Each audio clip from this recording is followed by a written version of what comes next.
Hello, wonderful wanderers of the internet.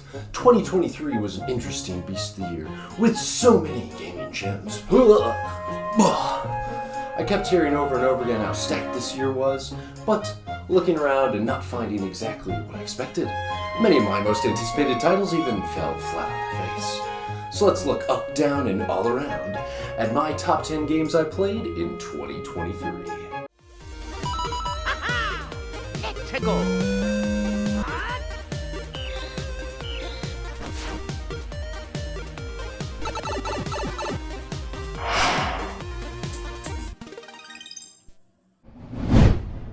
Starting off this year, I have 3 indie titles vying for spot number 10.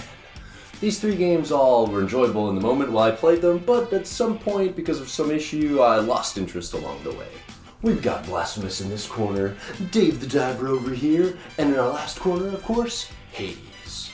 But, Hades isn't even pixel art, so get out. I actually liked Hades a lot, but after clearing the Underworld one time, the game felt a little bit too repetitive for me to do the same thing all over again. It kept giving me flashbacks to Slay the Spire. Leave me alone!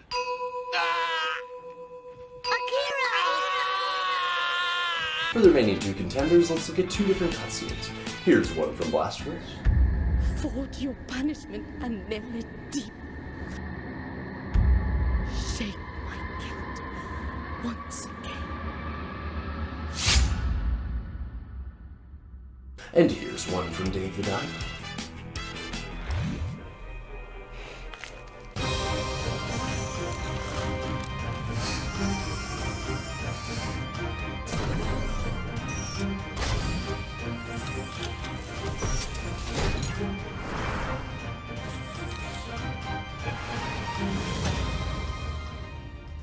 So yeah, obviously I'm vibing with Anime Man more than Mr. Edge Blood Man over here, but let's dive into it a little deeper. Aside from not being my cup of tea when it comes to tone and art style, Blasphemous, while being a good game, kind of just blends in with all the other Metroidvanias I've played to the point where the sequel doesn't even grab my interest. But my man Dave over here, right from the get-go, has me hooked, with its humor and characters. And the gameplay is unlike any other game I've played. The core gameplay loop being fish during the day and sell sushi at night, so you can make money to upgrade your diving gear and sushi recipes. It's a simple enough premise at the start, but the game is constantly throwing things at you to keep it interesting. New gear, new shops, new fish, massive bosses, farming, hidden caves, Pokedex, Tamagotchi, guns. At some point it does get a little overwhelming, but the slow roll into all these mechanics makes it more manageable. I think my most major gripe has to be the pacing though. When the game is at its best, you're fishing while completing optional side quests, fighting bosses, and making new discoveries all in one concise trip. But at its lowest, it can feel like you're just going down to catch the same expensive fish for the billionth time with not much else to spice up the gameplay. And part of this is on me because you can sort of control the pacing. Many events will be scheduled to happen in a couple game days, but if you don't need that much time to prepare, you can just rest and skip to the next day. This feels like a waste at first, but once I calm down the need to optimize every single moment of playing, I realize this is the way I can skip the repetitive gathering trips and get right to the meat of the game. So just like real life, get some rest every once in a while. It'll make the next dive all the more worth it. And now, a tale of tragedy. A game that I was so excited for, it almost eclipsed even Zelda. For long had I awaited to explore the world of Hogwarts in proper 3D adventure. I was so excited, I even went back to play some of the Harry Potter Game Boy Color games, which were surprisingly little decent RPGs. All seemed well as it looked like the stars were going to align for the release of Hogwarts Legacy, a big open world of Harry Potter goodness that's all mine to explore. And for most of the early game, things were looking bright. I had a lot of fun exploring the castle, fighting enemies in the overworld, taking on the 4 major companion quests, and the overarching mysteries surrounding ancient magic.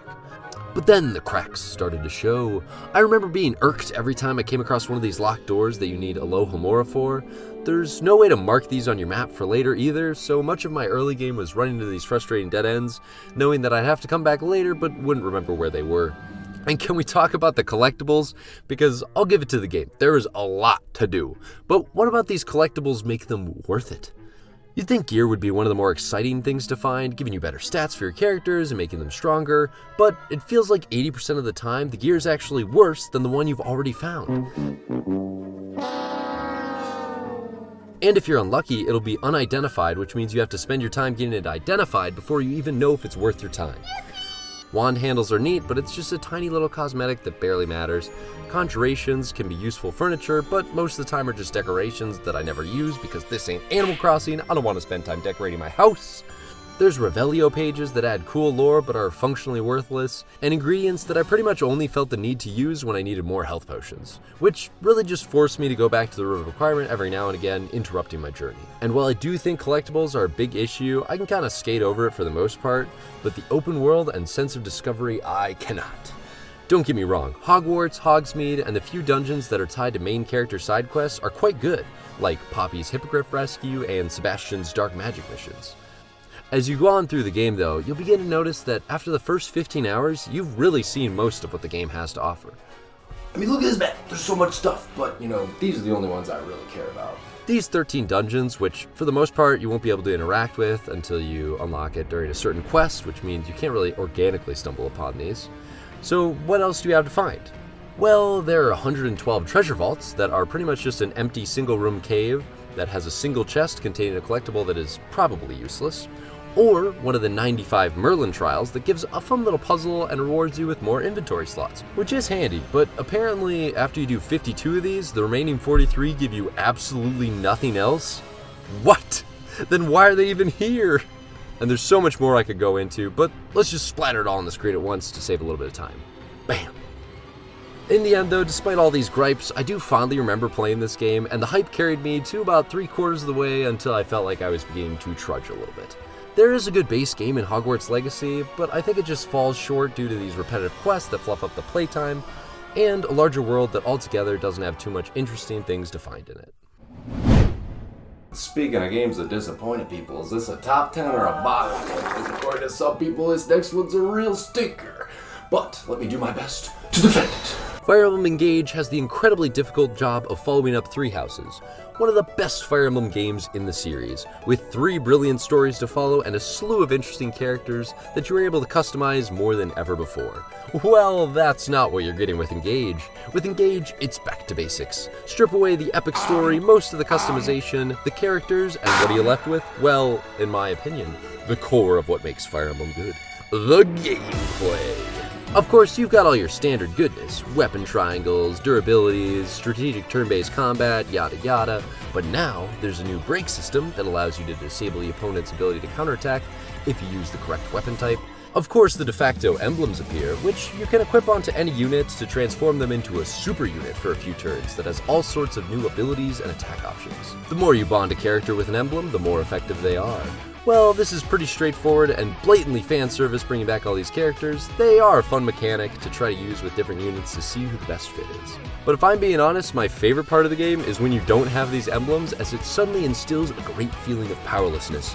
It's really easy to end up relying on them, and when they disappear, it leaves you feeling very weak and exposed. Now that's a lot of damage! I wish they would have leaned into that feeling of despair a little more throughout the game. But alas, a gripping story is not this game's strong point, as you'll make your way around a predictable circle around the world map, building morale of the people and adding to your merry band of fighters along the way, with a few interesting story twists to note.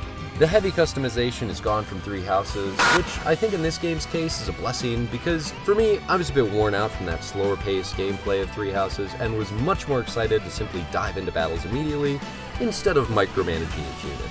Engage is not the perfect game by any means, but it's a fun Fire Emblem title nonetheless if you're just looking for some of that core good Fire Emblem gameplay.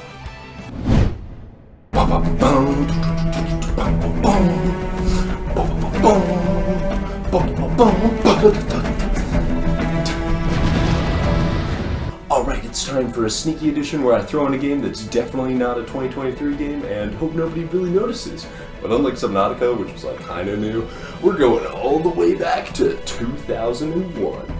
Yes, it's Halo Combat Evolved. Ever since I've watched Internet Funny Man here talk about why Halo was so important, I've always wondered what I might have missed out on my childhood. Because, I was like a Nintendo kid and I didn't play any FPS games. And even now, this is my FPS gaming catalog. I know, yikes, Overwatch is on there. I was hooked instantly by the high-octane excitement of the Covenant landing and invading the ship. But, I kind of thought Covenant was more like a church thing or something, but I guess it looks more like this. And then we crash land on the planet Halo, which, now that I think about it, Halo is like the thing angels have above their head up there. It's like 2 church things in one. Yeah, it must just be a coincidence though, right? But then we come across a new enemy called the Flood, who will wipe out all of humanity if we don't stop them. And, wait a second, Flood? Like the biblical flood? Okay, now we've got Flood, and Covenants, and Halos. I'm starting to think there's a connection here. I think Halo might be related to Christianity, but that's just a theory. A game theory. Thanks for watching. But, back to Halo shenanigans, I think the most enjoyable part has to be those Warhound sections. I love when the boys are on the back of the truck and they're riding around and they're like, yeah, that kills mine, dude, oh, you stole my shot, oh my god, I got one, let's go, kill streak, whoa. And the best missions are where the game really builds up its atmosphere. Like the eerie peace at the start of Halo. It's a beautiful new planet for you to explore, but strangely quiet since all your crewmates are dead and the Covenant are off in the distance still. Or the Silent Cartographer, which lets you approach combat from any which angle. Which starkly contrasts the awesome second half of the level, which as you dive into the facility to collect the map, you are suddenly trapped and have to fight your way out through the cold, cramped corridors. I may have groaned a bit when I learned I had to climb all the way back out. But the tension I felt was so strong as the feeling of isolation set in. Then there's the final elite at the exit, which was the perfect final hurdle, blocking the escape from the claustrophobic hallways into the open blue air. This game is just totally different than anything I normally play, and had me singing along with the da-da-da-dum all the way to the final escape sequence. And what a ride it was, and I can't wait to check out the next game in the series.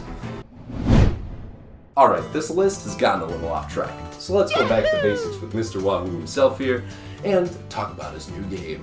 Coming off the heels of the new Soup series that was getting a little stale, we got Super Mario Bros. Wonder, which wasn't the Odyssey 2 I was hoping to see, but with the new flashy animations and art style, got me to pick up my first new 2D Mario game since 2009. Oh jeez, it's been that long. The game checks off all your standard Mario boxes with unique level designs, collectibles per stage, secret exits, and castles with bosses to cap off each world. But the real selling point comes down to those Wonder Seeds. Whether it's a transformation that makes me feel like I'm in 2D Odyssey, or the kind of gameplay that reminds me of 2D Donkey Kong games, or something so creatively new I can't even come up with a comparison. Oh wait, you see this little guy right here? Yeah. That's my badge. Yes, the game has customizable moves activated by equipping badges, which really lets you tackle levels in a variety of ways, especially if you use the pro badges, which I found myself using the spring badge whenever I felt like the game was a tad bit too easy, which would continuously bounce me through the level and make me look like a complete buffoon to my online onlookers. Or if you're feeling extra daring, you can try out the new invisibility badge. And oh god, I can't see myself either. Oh god, where am I? Where's the wall? Oh no, not the inconveniently placed garbage chute. Aw, sand too. I don't like sand. It's coarse and rough and irritating and it gets everywhere. Unless we're talking about Mario World themes, in which case it's the best. Yes, out of the 7 worlds, the desert one is my favorite for sure, since you can uncover secret levels, hidden passageways, and much more in its mysterious sand. It really makes me wonder why they didn't do this more with the other worlds, because finding a unique way to present an overworld makes even choosing a level feel like an adventure. Like, for the cloud level, maybe you could explore it by platforming across and up clouds to find levels hidden in deeper, bigger clouds. Or in the Crystal Mountain, you could shatter crystals to find secrets. Anything to spice up these world maps even more, since I really think it's time to graduate from this more basic level select. Hey there! Thanks to the new online functionality, you'll never feel alone. You'll see other players walking alongside you as you're walking through the level, and they can even save you if you fall down pits, like this. It adds a nice sense of community if you don't have any other buddies to play with.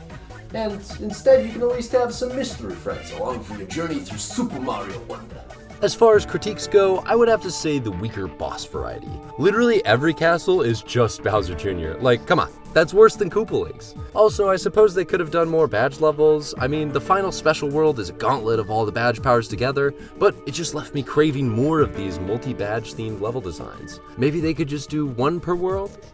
In the end, Mario Wonder finally gives 2D Mario a reason to be relevant once more. The game isn't perfect by any means, but it's got all the great gameplay we've come to expect with Mario, with a wonderful twist for each level.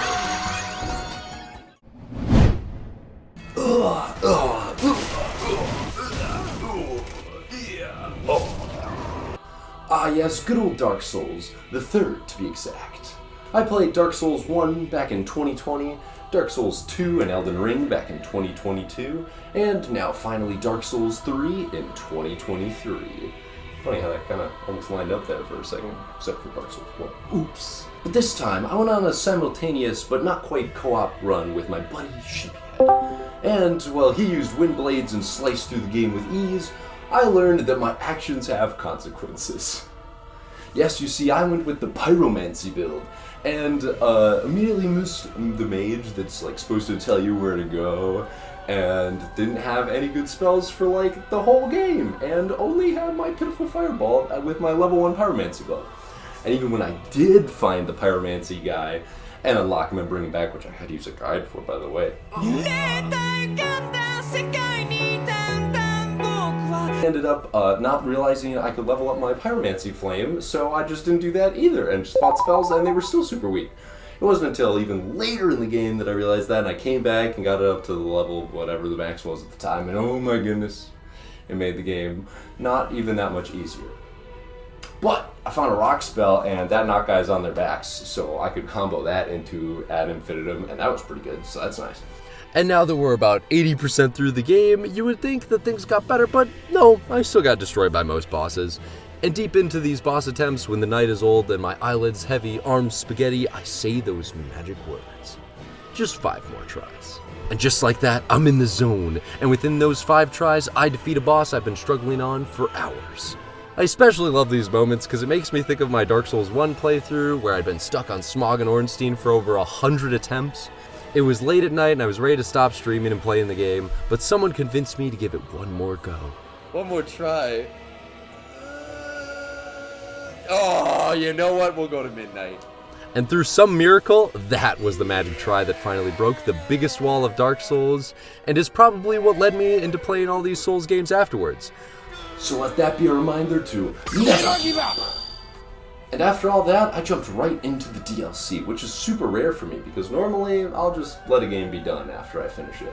But thanks to playing with a friend, it motivated me to just go that little bit of the extra mile and finish out the DLC as well. And though the flame may have died out, my flame of passion for this series grows ever stronger, and I can't wait for my next Souls-like journey. Somewhat recently, I revisited a childhood classic of mine, Wario Land 3 for the Game Boy Color. I was amazed at how unique the gameplay was, and just how much treasure it jammed into each level, and it had me wondering where the series was today. Oh no. But a little while later, I hear some energetic music playing on the couch over there. Hey Miguel, what you playing over there? It's a pizza tao. A pizza tower? What's that? It's like a souped up Wario. A souped up Wario Land, you say? Hand it over here. Alright. Whoa. It was love at first greasy pizza sight. I had heard Pizza Tower was good for many people, but I failed to realize just how good it was. Not only does the game get you right into the action, it has that oh so beautiful, easy to learn but difficult to master gameplay, where the longer you play the game, the more you'll come to realize its advanced techniques. On top of this basis, each and every level is always introducing some inventive new mechanic, like armor suits that you can't jump in but slide down slopes, or getting lit on fire which sends you into a speedy dash, or just a chicken. His name is Mort. These levels are a great basis, hiding a variety of collectibles to find and enemies to overcome, along with platforming challenges. But once you reach the end, you'll see this goofy looking guy. Give him a loving smack and the whole game turns on its head. A timer spawns in and now it's a blinding race back to the start, going back through a familiar landscape that you've hopefully committed to memory lest the pizza demon consume your soul. And just listening to this tune makes me want to grind out some more P ranks. Oh yeah, did I not mention? This is also one of the hardest games I've played in recent memory. Yes, much harder than Dark Souls 3, even if you're running Pyromancy. And it's all thanks to the ranking system. You see, this game has a pesky meter in the corner, which you need to keep the combo going throughout the whole level on the way there and back, while of course routing in all the collectibles. And even if you do that, you only get the S rank. For the P rank, you need to find the secret entrance on the second lap, which requires you to run backwards through the level a second time, all the while keeping up with the ever-dwindling combo meter. This game is creative, brutal, and oh so addictive. And I thoroughly enjoyed its inventive gameplay and crushing difficulty.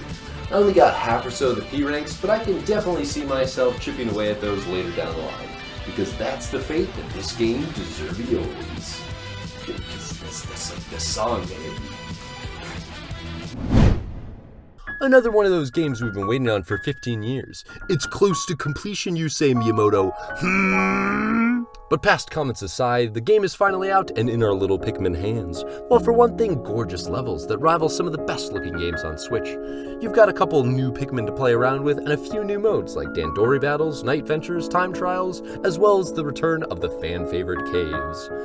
I played Pikmin 2 in preparation for this game, and though I loved it, some of those caves dragged on and on forever, and the RNG layout could be truly evil. I'll never forget losing all my Pikmin to the roller beast. So I was worried the same fate would befall Pikmin 4. But alas, my worries were unfounded. Not only does it have shorter and fixed level designs, but also lets you restart a level if it was particularly terrible, which I don't like to abuse too much, but is a nice option instead of having to redo the whole dungeon again. The story is pretty standard for Pikmin. You crash land on a planet and have to escape. But now there's about 50 other people that also crash landed, including Olimar, and you have to save them as well. Most of these rescues are pretty inconsequential, but some of them unlock new game modes, upgrades, and a side mission, so they're well worth finding. Although I do believe this really undercuts the feeling of isolation that's been in the series since Pikmin 1, making this game a much more jovial jaunt. That is, of course, until you get to the night levels. Yes, each level has a night variant, which instead of being a simple palette swap, is a whole mode of tower defense terror, where you need to fight off waves of enemies to protect the Luminoles. Unique to this variant is our first new Pikmin type, Glow Pikmin. They can do this fancy charge attack that stuns, and they always warp to the player once done with the task. I love the challenge of these levels, and it's a good thing I did, because this is the only way to cure villagers from their Pikminitis disease that they have when you rescue them. Ice Pikmin are the new daytime variant, and well, very fun to use to freeze enemies in lakes. They just may take the place over Purple as the most powerful Pikmin, completely freezing enemies in place, leaving them unable to retaliate. Which leads to the common combat loop looking something like freeze enemy, charge with Ochi, which launches the rest of your Pikmin, and victory. The ease of combat does make me wish for some of that older Pikmin Brutal challenge. But luckily for me, there's more challenge to be found in another new mode, Olimar's Adventure, which essentially feels like a quicker Pikmin 1 all over again, but located in Pikmin 4 areas.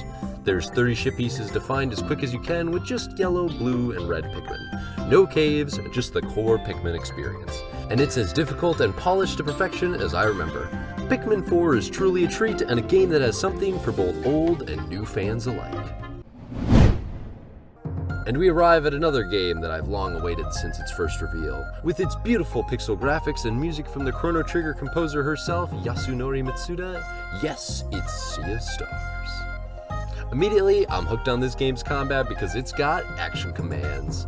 Additionally, Sea of Stars gives you minigames for your attacks very akin to the Mario and Luigi series. Battles take on a new interesting puzzle element as each enemy has strong attacks with locks that can be broken to stagger them for a turn, each lock symbol being marked with one of the 6 damage types. This transforms each combat into a unique scenario where you can either rush the enemy and hope you can kill it before it strikes, or take your time to break its locks and keep your characters safe. If you simply whack an enemy with basic attack, you can release live mana, which can give your next character's attack extra power and an elemental affinity unique to that character, which can be stacked up to 3 times for massive damage. But you'll probably just use Lunarang since it's the best attack and has the most satisfying minigame. But speaking of minigames, it's time to touch on my favorite part of any RPG. Minigames that are so high quality it eclipses the main game so much that it makes you want to play it instead.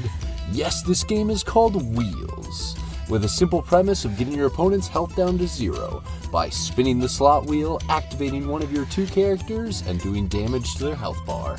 There's tons of unique characters which allow different playstyles, and each town has a different champion for you to overcome. Once beaten, you'll unlock even better wheels that'll make your combat abilities even stronger. I also just learned of the Sea of Stars DLC that's down the line, which is about the creator of the Wheels game itself, so I've got my fingers crossed for more Wheels content. Alright, I guess we can get back on track and talk about the story and characters now, so spoilers beware. Just skip like a minute and a half ahead to skip that. But if we're talking characters, we gotta talk about Garl. Have you heard about Garl? Let me tell you about Garl. No, I ain't talking about Garls, I'm talking about Garl. This is Garl, the third in our heroic trio. But unlike the other 2, he is no chosen. Simply a man who wants to have an adventure with his friends. His constant optimism and grounded nature always bring a smile on my face, and he's certainly my favorite character of the year, and it's thanks to him that this game is such an emotional ride. But then again, we can't forget Keenathan, the goofy wizard with the ability to only do magic when he's completely blind. What a stupid, awesome character concept I just can't help but love. The story is a bit of a mixed bag, starting off pretty standard as you are team good guys off to fight the final demon, but once you get to this fight, it becomes a tale of betrayal, and the scope is blown wide open, becoming more about two ancient brother gods than it is about a fight of good and evil. My favorite twist ended up being when you reach the end of a dungeon only to come across the very person who's been narrating your tale all along. And he's one of the ancient god brothers himself, and he joins your party. How fantastically twisty. The ending was what has me the most mixed though. If you do get the true ending, you get to fight the evil Fleshmancer, but you never truly defeat him. He simply reunites with his brother to never interfere with his world again. It just needed a little more in my mind to wrap it up, like perhaps some dialogue between the brothers. Also, there's this weird shoot 'em up they do at the end, like did they take notes from Sonic Frontiers? What an odd note to end on, but aside from that, Sea of Stars really delivers on everything I hoped and wished it would be. Number one game of the year is one of the few games I made a video on this year. Yes, of course, it's Vertigo, I mean Zelda. The weird thing about Tears of the Kingdom, though, is that I'm still kind of split on it. On one side, it's the sequel that fixed up Breath of the Wild and cleared up a lot of its issues. But on the other hand, a lot of my hopes and dreams for the game seem to have fallen short. The last video I mostly talked about what I enjoyed in the game. The depths, the caves, the new abilities, and the bosses and dungeons. But let's do something we don't do very often on this channel, something we ought to do a lot more. Yes, let's get critical. First up, we gotta talk about that sky, because it's like they looked at Skyward Sword and said, yeah, let's go with that, but like, you know, get rid of the only interesting island there, get rid of Skyloft, and fill in the rest with like hobbled shacks and tutorial robots, and we'll be good to go. Like, seriously, what is the deal with this tutorial island? I explored every inch of this place and there is nothing to find. The Great Plateau had all these points of interest. The forest, the stone palace, the Temple of Time, the old man's hut, his grave on the mountain with the warm doublet, guardians protecting the ruins, the list goes on and on. What does Tears do? A bunch of robots gathered around the same copy-pasted crumbled buildings you find in the rest of the game. Whole chunks of this area don't even have anything going on and are just void of unique experiences. Or even a Korok seed. It would have been so much more interesting to have some of these buildings represent the Zonai architecture at its peak, like the Temple of Time does. But instead, we just get crumbling ruin after crumbling ruin.